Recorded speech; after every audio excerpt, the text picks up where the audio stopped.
All right, today we're going to talk more about logarithms. All right, we're going to do some application problems using functions that either have exponentials or logarithms in it. So what you do is you read the problem. They're going to give you some sort of function. You're going to have to decide what variables in the function represent, plug in what you're supposed to, and then simplify it. So it says the percentage of adult height attained by a boy who is X years old can be modeled by this function, where X represents the boy's age from 5 to 15, and f of X represents the percentage of his adult height, which means this side represents height, and X, everywhere you see an X, that represents the kid's age. So it says approximately what percentage of his adult height has a boy attained at age 8? So they're giving me an X equals 8. So they're telling me to find f of 8. Which would be 29 plus 48.8 times log of 8 plus 1, which that would give me 29 plus 48.8 times log of 9. Now, normally, guys, what you try and do at this point to solve logarithms is we would try and make this base match and cancel out, but you can't break down 9 by 10s. But the good thing is, if you're talking about base 10, if you're talking about common logs, then the calculator works. Only if you have base 10. If that is anything but base 10, you cannot use the calculator. It will not work. Well, until I show you a trick. So you literally just type this in. You're going to type 29. You know what? Let me do this so you can see. Hold on just a second. Get my calculator up here. Come on. Come on, little rabbit you. Come on. Come out and play with me. There you go. Okay, so. Where did it go?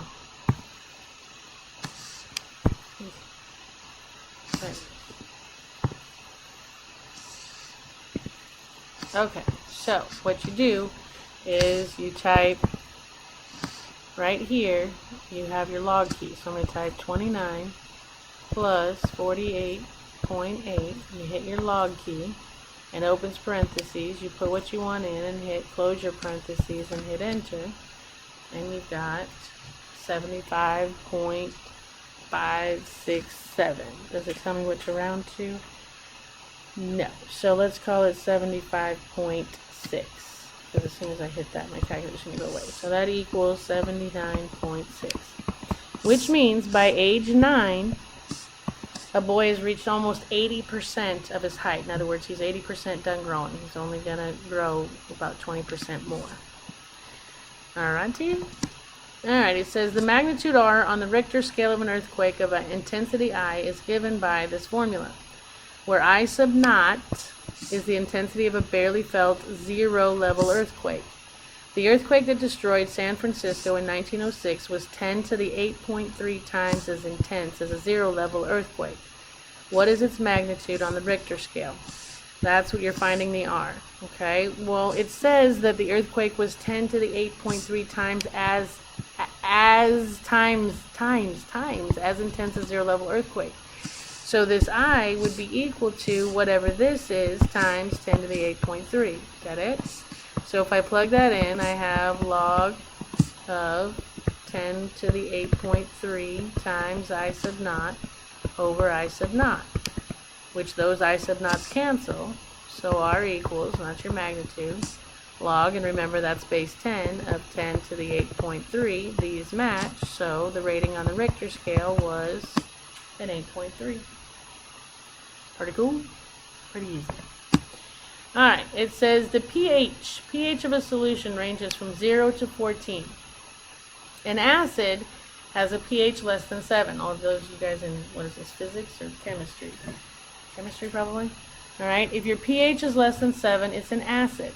Pure water is neutral and has a pH of exactly 7. The pH of a solution is given by, you can find your pH by taking negative log of X, where X represents the concentration of hydrogen ions in the solution in moles per liter. So it says find the pH if the hydrogen ion concentration is 2.8 times 10 to the negative third. So this is my question. They're trying to get me to find that.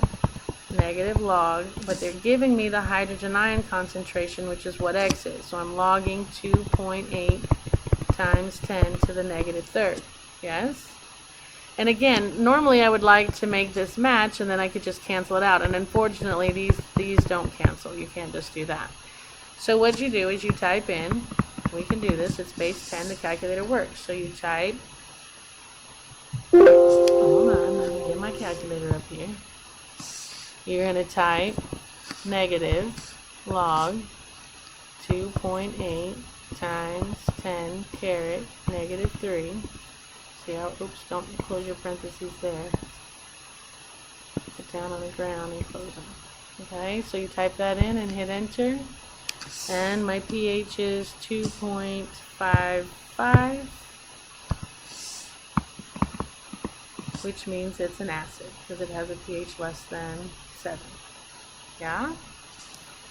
Alright, you try this one. Hit pause, come back when you're ready.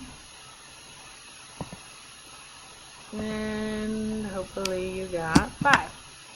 Alright, so we have R equals log base 10 of A over T plus B. It says use this formula to find the intensity R, so this is what we're looking for, on the Richter scale, given that the amplitude A is 320, so they're telling me to replace this with 320 micrometers. The time between waves is 3.9 seconds, so they're telling me to replace T with 3.9, and B is 3.1. Now I can do the math. You could type in, well,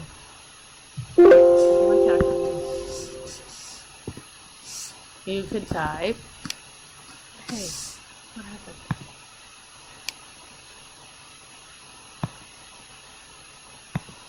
Oh, I'm on this one. Sorry. Dang it, keep this over. Hold on, let me make that go up.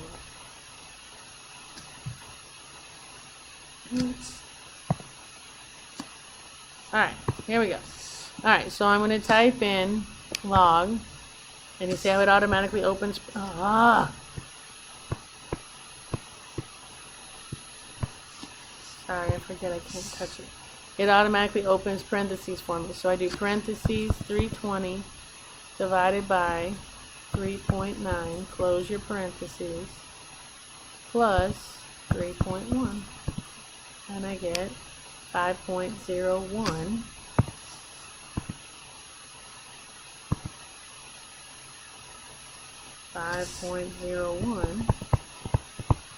which if it says round to 1 decimal place, the 1 isn't going to do anything, so it's 5.0. Yeah? Come on. Okay. You try this one, hit pause, come back when you're ready. And hopefully you got 2. Alright, so we have our formula, pH equals negative log of the hydrogen ions, and it gives me the hydrogen ion concentration as that. So my pH is negative log base 10. Isn't 1 times 10 to the negative 2, 10 to the negative 2? Uh-huh. And now don't these cancel? Uh-huh. So now don't I have a negative times a negative 2, which becomes positive 2, which again means I have an acid. Alright. Dangerous heat, temperature in an enclosed vehicle, especially in Florida, when you hear of all these animals and babies dying because people leave them in their car. When the outside air temperature is anywhere from 72 degrees to 96 degrees Fahrenheit, the temperature in an enclosed vehicle climbs by 43 degrees in the first hour. The bar graph shows the temperature increase throughout the hour. The function f of x equals 13.4 times the natural log of x minus 11.6 models the temperature increase. F of x in degrees Fahrenheit, so that's temperature increase after x minutes, so x is time. It says use the function to find the temperature increase to the nearest degree after 50 minutes. So they're telling me to change x to 50. So the function, the heat, after 50 minutes is going to be 13.4 times the natural log of 50 minus 11.6. Again, natural logs work on the graphing calculator. So if I type this in, I'm going to have 13.4. Hit the ln key right there. 50. Close your parentheses. Minus 11.6. Type right, and that would be better. Enter, and I get 40.82. Okay, and let's see if that's close. Here, according to the graph, 50 minutes, it should increase by 41 degrees, and if we rounded, our answer would match the model, which means this is a really good model of this data. Alright, you try this one, hit pause, come back when you're ready.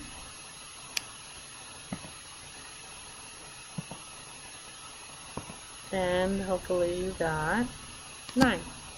Alright, it says here's the function 1 plus 1.5 natural log of x plus 1 models the average number of free throws a basketball player can make consecutively during practice as a function of time, where x is the number of consecutive days the basketball players practiced for 2 hours.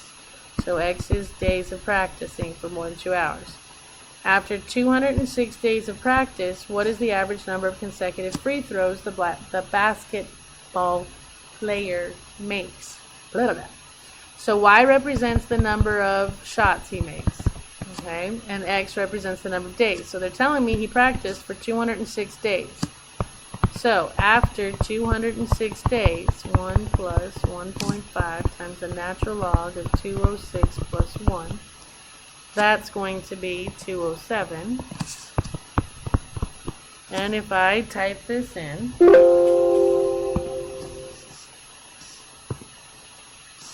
I'm going to type 1 plus 1.5 natural log 207, close it, and I get 8.9999999999999.